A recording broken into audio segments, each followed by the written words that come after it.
বাংলাদেশের অন্তর্বর্তী সরকার পড়েছে এক সংকটময় পরিস্থিতিতে।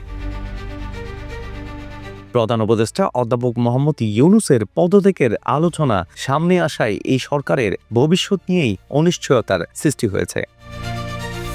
ডক্টর মোহাম্মদ ইউনূস যদি পদত্যাগ করেন, এরপর আইনি জটিলতা কি হতে পারে, কিভাবে নতুন সরকার গঠন হবে, তা নিয়ে চলছে নানা বিশ্লেষণ।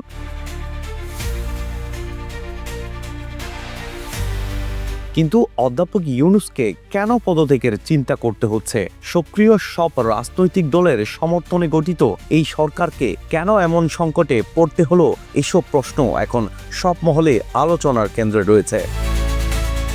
জুলাই গণঅভ্যুত্থানে আওয়ামী লীগের শাসনের পতনের পর অধ্যাপক ইউনূসের নেতৃত্বে গঠিত এই অন্তর্বর্তী সরকারের প্রতি সেই আন্দোলনের ছাত্র নেতৃত্ব, বিএনপি ও জামায়াত সহ সব দল এবং সেনাবাহিনী সহ রাষ্ট্রের সব প্রতিষ্ঠান সর্বাত্মক সমর্থন দিয়েছিল। এত বড় সমর্থন পাওয়ার পরও সেই সরকারের ব্যর্থতার অভিযোগ কেন আসছে? এমন প্রশ্ন তুলছেন রাজনৈতিক ও বিশ্লেষকরা।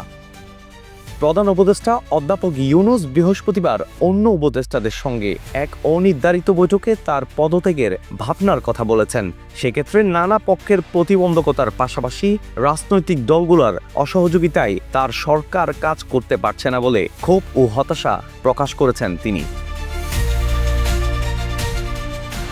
Desk news, Chattala 24।